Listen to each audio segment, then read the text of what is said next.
오늘은 세계관이라는 얘기로 먼저 좀 시작을 해보려고 합니다. 세계관 하니까 뭔가 거창해 보이지만 말만 거창하지 이것은 살아있는 사람이라면 누구나가 가지고 있는 하나의 기준입니다. 사전적인 정의는 이렇습니다. 한 사람이 세상과 사물에 대해 가지고 있는 기본적 신념들의 포괄적인 틀이라고 정의를 합니다. 다시 말하면 한 사람이 가지고 있는 신념도 있을 것이고 가치관도 있을 거야. 내가 세상을 살아가는 어떤 많은 기준들이 있을 거예요.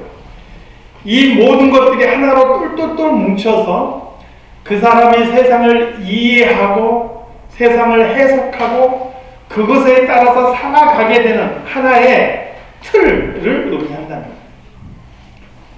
하나의 우리가 쓰게 되는 안경에 비유해 볼 수가 있겠죠. 그래서 무엇을 바라보든지 그 안경을 통해서 세상을 바라보게 되고요. 그 안경이 어떤 색깔을 가지고 있느냐에 따라서 내가 세상을 바라보는 색깔도 달리 보이는 거예요. 세상이 달라지는 게 아니라 세상을 바라보는 시각이, 해석이 달라지는 거예요.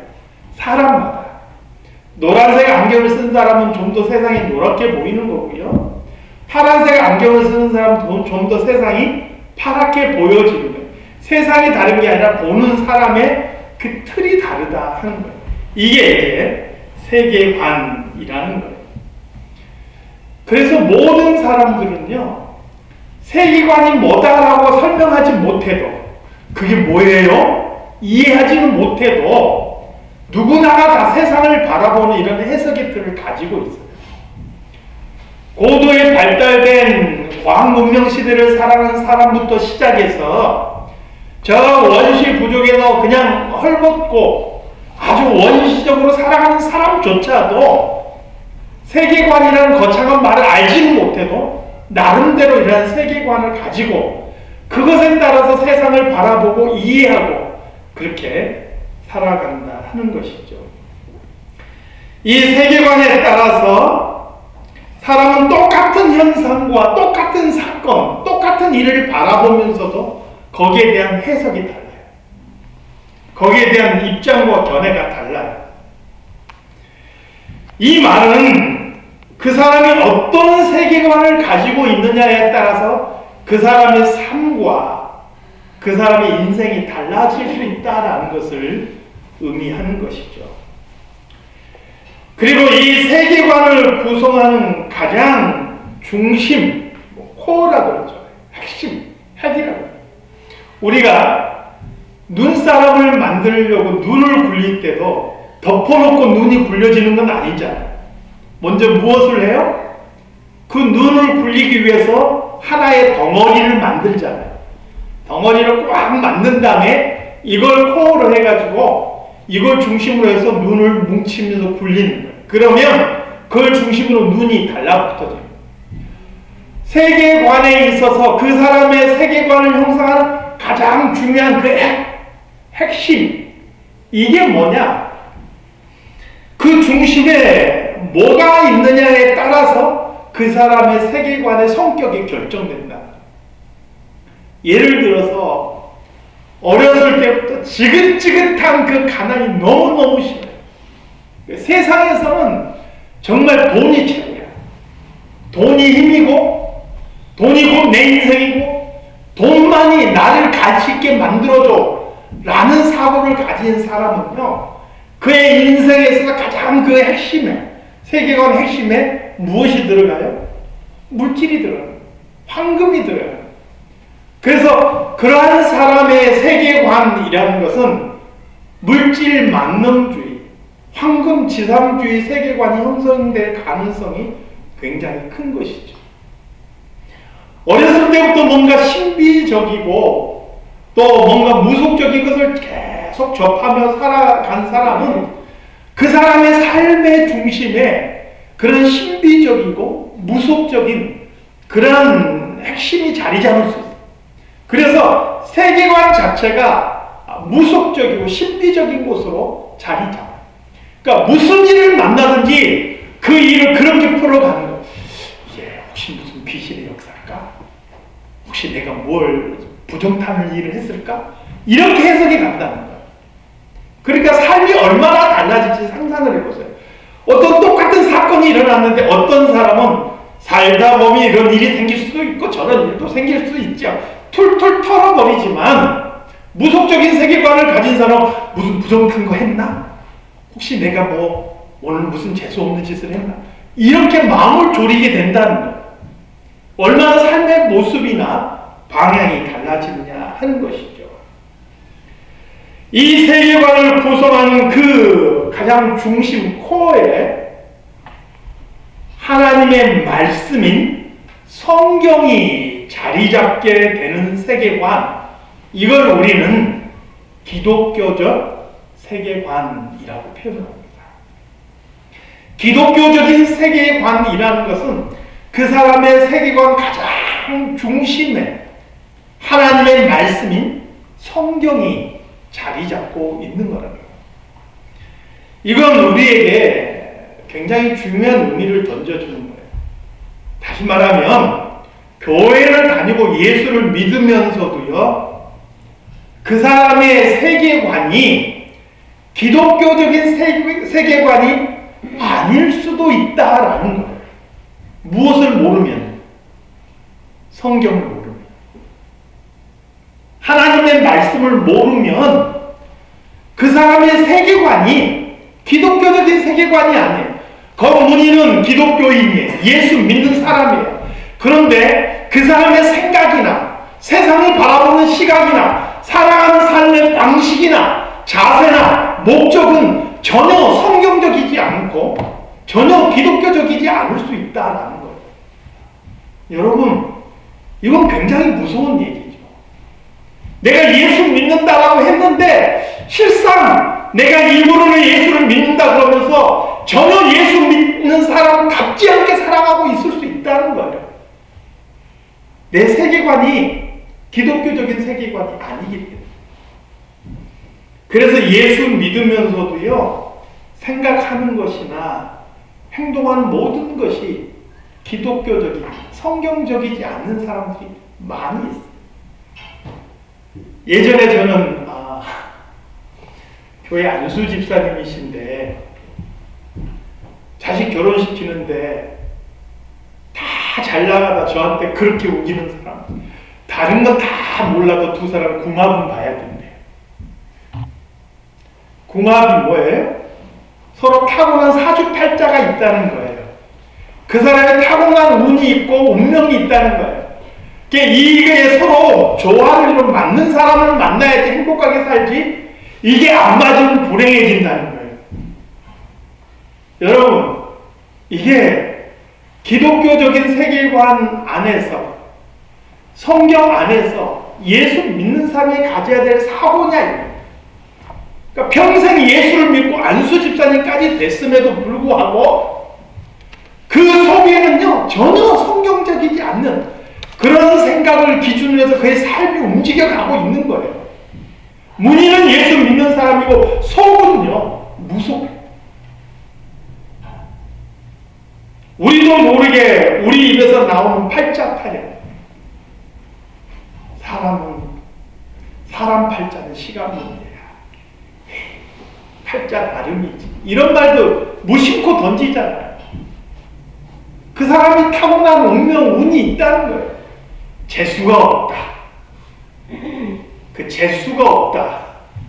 그 사람의 그날의 어떤 그 운이 없다라는 거예요.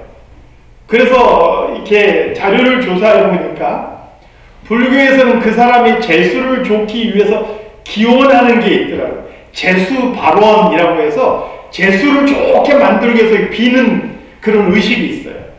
또 그것을 위해서 드리는 그 불공이 있어요. 그게 재수 불공이라는 거예요. 재수를 좋게 하기 위해서 부처에게 불공을 드리는 거예요. 이게 이제 무속에도 있어요. 재수 좋게 하기 위해서 드리는 굿이 재수굿이라는 게 있어요. 많은 재물들과 무당이 이 재수굿에서 핵심이 뭐냐면 밝은 표정. 그래야지 재수가 좋아지. 그래가지고 밝은 표정 아주 이렇게 웃으면서 굿하는 거예요. 그럼 재수가 좋아진다.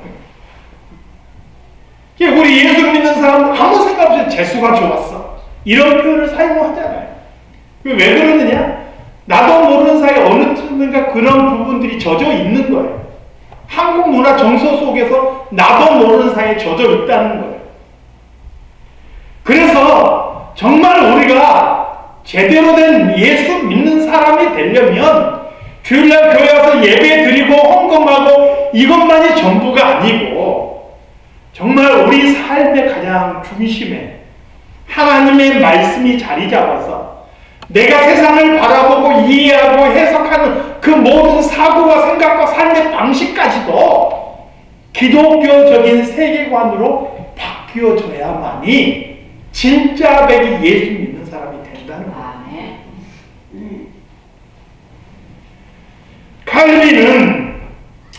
칼빈이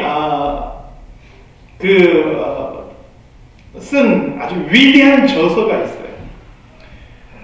기독교 강요라는 책인데 너무나 이제 사실은 방대하고 어렵기 때문에 저도 다 읽어보지는 못했습니다. 이 기독교 강요에서 칼빈은 이런 얘기를 합니다. 아마 나이가 들어가면 노안이 올 거예요. 그래서 책을 보는데 책을 봐도 흐릿하죠. 잘 안 보여요. 가까이 갈수록 더 잘 안 보이죠. 그래서 노안의 특징이 이렇게 보는 게 아니라 좀 떨어뜨려야지 잘 보여요. 이게 노안이거나 흐릿한 눈, 약한 눈을 가진 사람에게 아무리 좋은 책을 갖다 줘도 이게 책이라는 것은 알지만 그 내용을 보기는 쉽지 않다는 거예요. 너무 힘들고 어렵다는 거예요. 어떤 단어를 간신히 한두 단어 이렇게 해석할 수는 있겠지만 이해해서 보기 위해서 집중하니까 머리도 아프고 막 힘든 거예요. 그런 사람에게 그 사람의 눈의 상태에 딱 맞는 안경이 주어지면 단순하게 이게 책이란 걸 넘어서서 그 책의 내용이 어떤 것이다 라는 것을 분명하게 이해할 수 있게 된다 하는 거예요. 이것처럼 성경이라는 것은 그 성경이 존재하지 않았을 때는 이 자연 만물 속에 존재하는 하나님의 뜻이 있어요. 자연 만물 속에서 보여지는 하나님의 신성이 있어요. 그리고 이 인간 역사 속에 흘러가는 하나님의 역사가 있고 하나님의 뜻이 있어요. 때때로 우리가 그것을 느낄 수도 있고 하나님께서 계시고 이 역사를 이끌어간다라는 것을 우리가 깨달을 때도 있어요. 그러나 그것이 명확하지 않아요. 그런데 이 성경 말씀은 분명하게 이 우주 역사를 흘러가는 하나님의 뜻과 그분이 누구이신지 그분이 우리를 향해서 무슨 일을 해줬는지를 지식으로서 우리에게 보여주고 하나님의 진정한 모습이 무엇인지 100%는 아닐지라도 우리가 이해할 수 있는 하나님의 모습을 분명하게 보여준다 하는 것. 그래서 성경은요, 우리가 하나님을 알고 그분을 깨닫고 그분의 뜻을 분별하고 그분에게 나아갈 수 있는 그런 길을 제공해 주는 게 바로 성경이라 하는 것이죠. 그래서 칼빈은 성경의 빛 안에서만이 우리가 하나님 창조의 이 피조물 세계에 존재하는 하나님의 법과 하나님의 뜻을 분별할 수 있다. 이렇게 설명하고 있는 것이죠. 또 다른 비유도 있어요. 광부들이 깊은 저 밑에 깊은 굴에 들어가서 광물을 캐는 거예요. 그런데 그들의 모자에 전등이 이렇게 붙어 있는데요. 이 전등이 잘 작동해야만이 수월하게 공사를 진행할 수 있을 거예요. 그래서 광부들은 전등이 잘 작동하는지 늘 살펴봐야 되죠. 그런데 일할 때는 전등에 집중합니까? 광물에 집중합니까? 일할 때는 광물에 집중하죠. 그러나 그 광물을 집중할 때 광물을 제대로 보게 해주고 주변 환경을 잘 이해하고 판단할 수 있도록 옆에서 도와주는 게 뭐예요? 전등이라는 거예요. 이 전등이 없으면 제대로 광물을 분별할 수가 없는 거죠.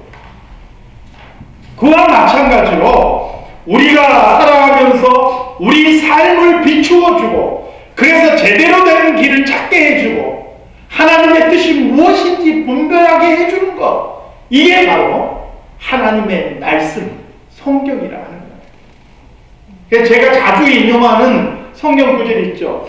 시편 119편 105절 말씀. 주의 말씀은 내 발의 등이요 내 길의 빛입니다. 우리의 삶을 비춰줘서 바른 길을 가도록 해주고 바른 선택을 하게 해주는 거예요. 그리고 이 하나님의 말씀이 중심이 되어서 우리의 세계관을 형성하면 우리가 세상을 바라보고 이해하고 판단하는 모든 것들이 성경 중심으로 이루어져 가게 된다는 것이죠. 문제는요, 이단도 사이비도 성경을 다 들고 이야기를 해요. 그렇죠? 지난주에 제가 집에 있는데 누가 이제 초인종을 눌러요. 토요일날 제가 집에 있는데 그런 일이 종종 있어요. 그래서 문을 열기 전에 창문 블라인드 사이로 이렇게 딱 밖을 내다봤더니요, 웬 여자분 두 분이 계셔요. 여러분 그렇게 딱 두 분이 서 계시면 누군지 다 짐작을 하셔야 돼요. 누군가요? 여호와 증인. 제가 짐작은 하지만 문을 열고 물어봤어요. 어디서 오셨습니까? 제가 물어본 이유는 어느 단체에서 오셨습니까? 라고 질문한 의도예요. 어디서 오셨습니까? 그랬는데 이분들도 자기가 어디서 왔는지 안 밝히고 싶은 거예요. 필라델피아에서 왔습니다. 그러더라고요. 그래서 제가 다시 여쭤봤어요. 아니요, 거기 말고요. 어느 단체에서 오셨습니까? 그랬더니 한참 망설이다가 여호와 증인에서 왔다 그러더라고요. 여호와 증인에서 온 그 사람들이 가지고 있는 그 프린트물이나 이거 다 보면 다 성경을 중심으로 해서 이야기하고 성경을 들이밀고 성경 구절을 들이밀고 그것을 근거로 다 이야기를 한단 말이에요. 최근에 제가 어떤 교회에 대한 어떤 그 이슈를 검색하기 위해서 인터넷에 그걸 검색을 한 적이 있어요. 제가 깜짝 놀랐어요. 제가 검색한 그 검색물 중에서 제일 첫머리 부분에 나오는 검색물이 뭐냐? 하나님의 교회라는 사이비 집단에서 올린 글이에요. 이 하나님의 교회는요, 교주가 안상홍이라는 사람. 이 안상홍이라는 사람은 자기가 자칭 아버지 하나님이다 이렇게 주장했던 사람이에요. 아버지 하나님이신 신이신 그분이 돌아가셨어요. 신이신 그분이 돌아가시니까 큰일 났잖아요. 그런데 그 부인 장길자라는 사람이 이번에는 성경의 비밀을 그동안 기독교회는 모르고 있었다. 성경에 나타나는 아버지 하나님만 알지 성경에 나타나는 어머니 하나님은 모르고 있었다. 그러면서 성경에는 어머니 하나님을 이야기한다 그러면서 자기가 이번에는 어머니 하나님이라고, 장길자 자신이 어머니 하나님이라고 주장을 해요. 그 사이비 단체가 이 하나님의 교회라는, 여기서 올린 글들이 1, 2, 3번을 차지하고 있는 거예요. 깜짝 놀랐어요. 유튜브에 올라온 많은 그 동영상, 그 종교물 중에서 동영상 관련된 것들이요, 이단 단체나 사이비 단체에서 올린 게 얼마나 많이 있는지 몰라요. 여러분, 그런 거 함부로 뒤적여서는 안 돼요. 그런 거 계속 꾸준하게 보시면요, 자기도 모르는 사이에 브레인워시라고 그러죠. 쇠뇌가 돼요. 어떤 분이 최근에 이제 한국 사회에서 큰 문제가 되고는 신천지 단체입니다. 거기에 갔던 경험을 이야기하는데 처음에 거기서 가르치는 것 중에서 이상할 정도로 예수님이 어떤 모습이었는지를 많이 이야기해 주더라고요.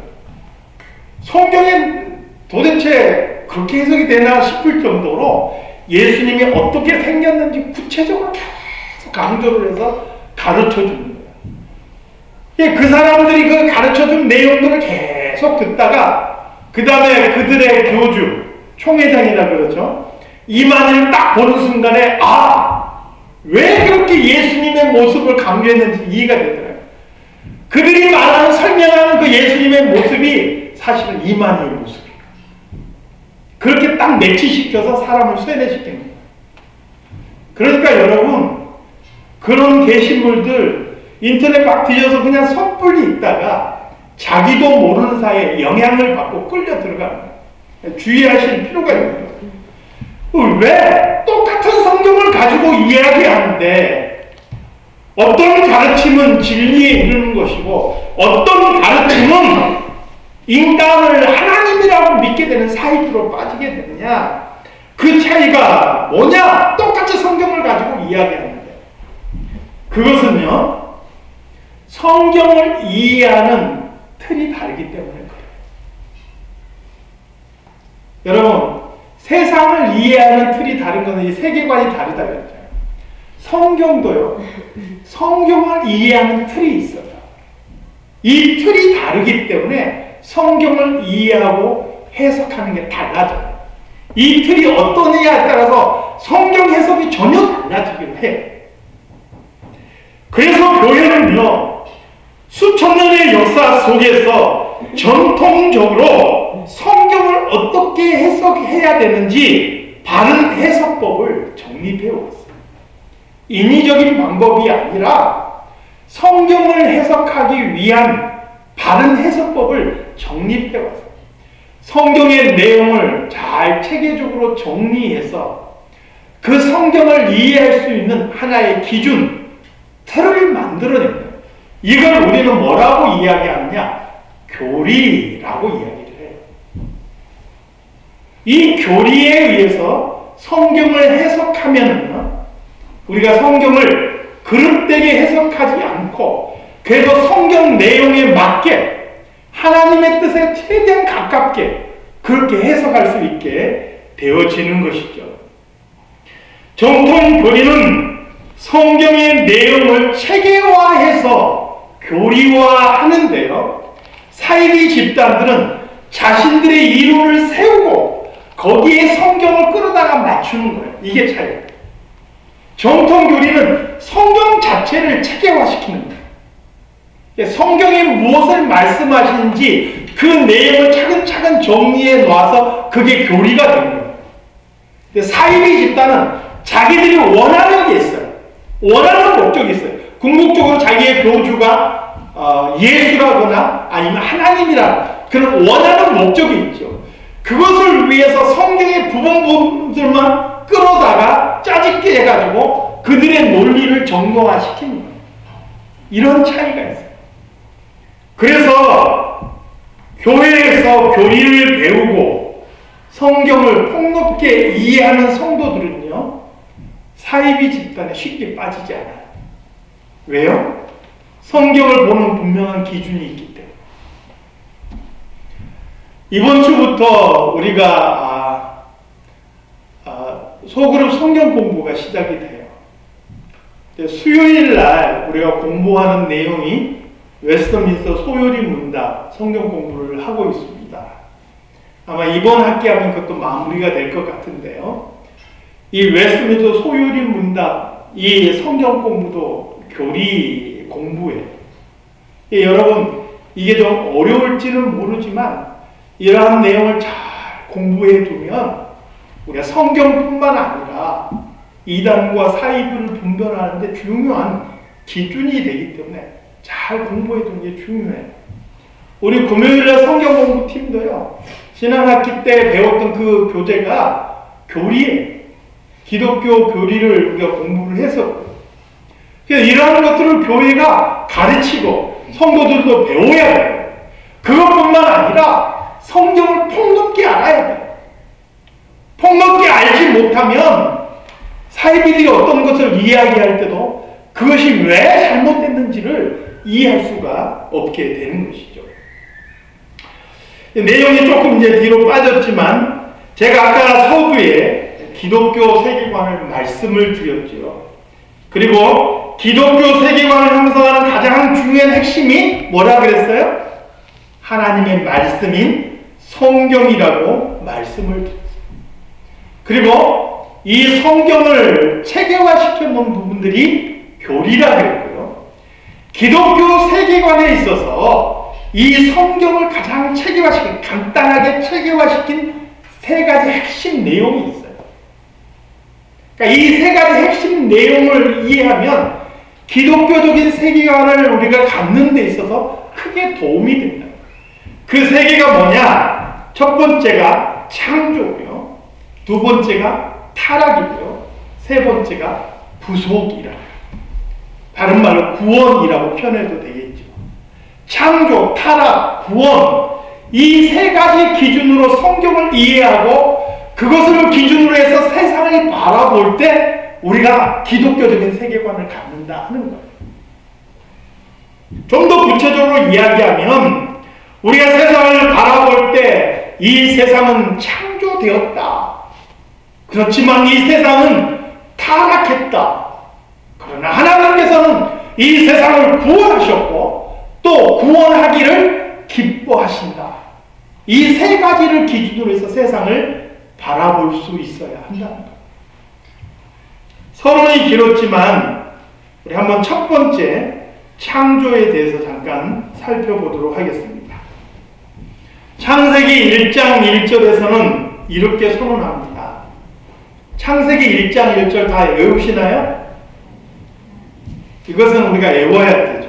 자, 시작. 태초에 하나님이 천지를 창조하시니라. 아멘. 성경은 하나님께서 세상을 창조하셨다 이렇게 말씀합니다. 어떻게, 왜, 무슨 방법으로, 어떤 원리로 성경이 설명합니까? 아닙니다. 오직 하나, 하나님께서 말씀하셨고 그 말씀대로 되었다라고만 말씀해요. 이것은 전능하신 하나님에 대한 믿음 없이는 이해할 수 없는 거예요. 창조라는 것은 설명할 수 있는 부분이 아니에요. 오늘 본문에서 우리가 뭐라고 말씀합니까? 히브리서 10장 3절 말씀에서 믿음으로 우리가 세상 만물이 하나님의 말씀으로 지어진 것을 안다 그랬어요. 지난번에 제가 설명드렸던 대로 과학적이고 합리적이고 이성적인 방법으로 설명하고 이론으로 말해서 설명될 수 있는 부분들이 아니라 우리가 믿음 안에서 이것을 바라볼 때 맞아, 전능하신 하나님이라면 말씀으로 세상을 창조하셨고 그 말씀대로 그대로 이루어졌지. 이게 믿어집니다. 이해가 됩니다. 그래서 우리가 알아야 될 것은 뭐냐면 이 창조에 대해서는요, 우리가 믿지 않으면 설명할 수가 없고요, 믿으면 설명할 필요가 없어요. 믿으면 알게 되는 거고요, 믿지 않으면 설명할 수가 없죠. 사랑하는 성도 여러분, 적어도 우리가 전능하신 하나님을 믿는다면 그 하나님께서 이 세상을 말씀으로 창조하셨음도 믿음으로 받아들일 수 있기를 주님의 이름으로 축원합니다. 아멘. 하나님께서 세상을 창조하셨다는 것이 우리에게 주는 중요한 세 가지, 이것을 시간이 없으니까 간단하게 살펴보겠습니다. 이게 이제 굉장히 중요합니다. 앞으로 우리는 사람을 바라볼 때나 세상을 바라볼 때 자꾸 이런 시각으로 바라보려고 노력해야 된다는 거예요. 첫 번째는 뭐냐? 내가 우연히 이 세상에 태어난 존재가 아니라는 거예요. 하나님께서 하나님의 뜻 가운데 목적을 가지고 우리의 부모님을 통해서 우리를 창조하셔서 이 땅 위에 보내셨다 하는 것이죠. 이것은 나의 기업뿐만 아니라 내 인생의 목적에까지 정말 우연의 산물이 아니고 목적을 가지고 하나님의 뜻을 위해서 이 땅에 보내심을 받은 존재라는 거예요. 웨스트민스터 소유리 문답 제1번 제가 늘 외우기를 반복해서 권면을 드립니다. 사람의 제일 되는 목적이 무엇이냐? 이렇게 질문하고요. 그 답이 뭐라고요? 하나님을 영화롭게 하는 것과 그를 영원토록 즐거워하는 것이다. 이렇게 답을 하죠. 따라서 봅시다. 하나님을 영화롭게 하는 것과 그를 영원토록 즐거워하는 것이다. 우리 삶의 목적이 바로 이것이다라고 그렇게 밝혀주고 있는 거예요. 여러분, 오늘 저와 여러분을 향하신 하나님의 뜻이 있는 줄로 믿습니다. 그 뜻 가운데 행할 수 있는 저와 여러분이 되시기를 간절히 소망합니다. 두 번째로 하나님께서 세상을 창조하셨다는 것은 우리가 세상과 이웃에 대해서 어떤 시각으로 바라보아야 하는지도 함께 생각해 보게 됩니다. 창세기 1장에 보면 여러 가지 반복되는 말씀들이 나오는 중에 그 중에 하나가 하나님이 보시기에 좋았다. 1장을 마무리하는 마지막 절 32절에도 보니까 하나님이 지으신 그 모든 것을 보시니 보시기에 힘이 좋았다. 이렇게 말씀입니다. 세상은 하나님께서 목적을 가지고 창조하셨어요. 그리고 그렇게 창조하신 세상 만물들은 그리고 그 속에 존재하는 사람은 하나님이 보시기에 좋았다. 그게 바로 처음 창조받은 이 땅의 모습이고 우리 인간의 모습이라 하는 것이죠. 이것은 우리가 세상과 사람을 바라보는 기준이 돼요. 어떤 사람 보면 진짜 마음에 안 드는 사람 있을 수 있잖아요. 그렇잖아요. 그런데 여러분 그거 기억하시라는 거예요. 그 사람도 하나님께서 목적을 가지고 만드셨고 보시기에 좋았더라 말씀하시는 사람이라는 거예요. 이거 범위를 넓히면 인종과 나라와 여러 가지 민족을 초월해서 다 적용이 되어집니다. 여러분 한국 사람이라면 본능적으로 거부감을 가지고 있는 나라 있죠? 가까이 있지만 가장 멀게 느껴지는 그 나라 있잖아요. 왠지 정서적으로 정이 안 가고 하는 짓마다 믿고 그래서 그냥 욕하게 된 그 나라 있잖아요. 그런데 여러분 그럼에도 불구하고 우리 예수 믿는 사람들은 어떻게 생각해야 돼요? 그들도 하나님께서 사랑하시고 하나님께서 보시기에 좋았더라 말씀하신 그러한 사람들이 돼야 된다는 거예요.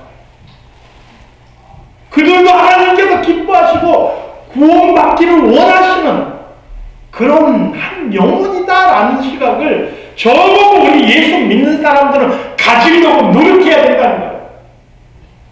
정말 믿는 사람이고 내 원수라 할지라도 적어도 우리 예수 믿는 사람은 그렇게 바라보려고 노력해야 되는 거예요. 그래서 내 마음이 그들을 향한 사랑의 감동으로 절절 끓거나 그러지 않을지는 몰라도 최소한 마음으로 용납하려고 노력은 해야 돼요.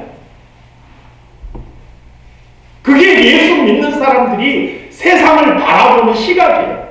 나랑 맞지 않고 나랑 다른 생각을 하고 다른 길을 가는 사람이라 할지라도 배척하고 저 지옥에 빠지는 저 마귀 이런 표현들을 해서는 안 된다는 거예요.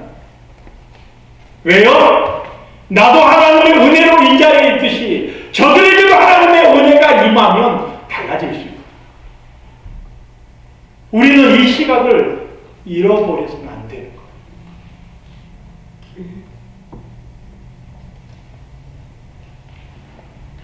하나님께서 세상을 창조하셨다는 것이 우리에게 주는 중요한 의미 세 번째는요, 하나님께서는 단순하게 세상을 만드시기만 하셨을 뿐만 아니라 여전히 이 세상을 지키시고 유지해 가시는 분이시다라는 거예요.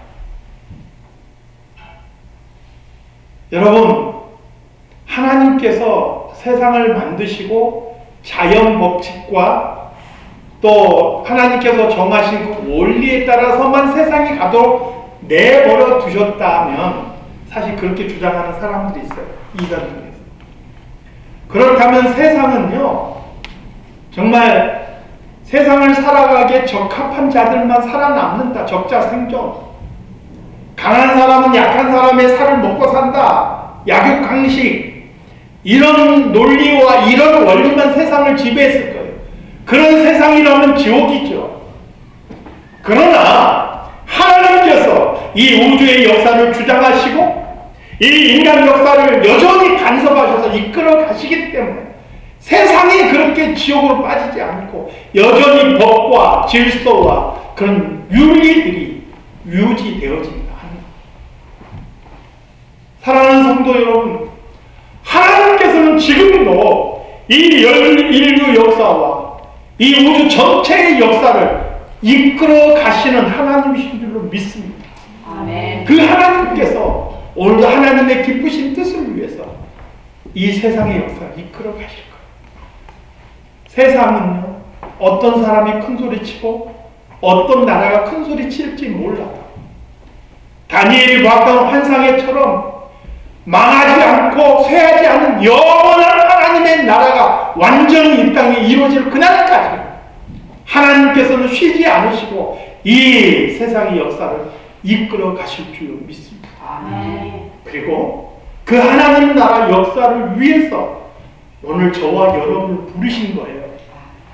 그래서 내가 살아가는 삶이 하나님의 나라의 역사 속에 지금 한 걸음 우리가 징검다리를 놓는 삶이라는 것을 우리는 기억해요.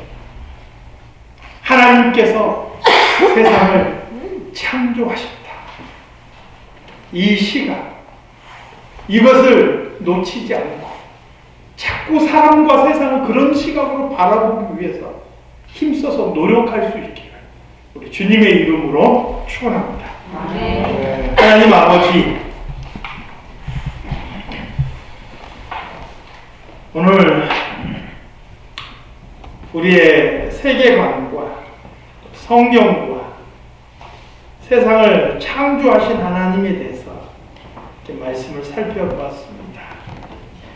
이 모든 것이 우리에게 다 기억되지 못할지라도 우리 마음속에 하나님께서 남겨주신 그 말씀들을 붙잡고 우리가 예수 믿는 사람답게 진짜 그리스도인으로서 살아가게 부족함이 없도록 주님 도와주시옵소서. 그렇게 우리 삶에서 노력하며 말씀 붙잡고 나아가는 우리 모든 성도들이 되게 하여 주시옵소서. 거룩하신 예수 그리스도 이름으로 기도드리옵나이다. 아멘.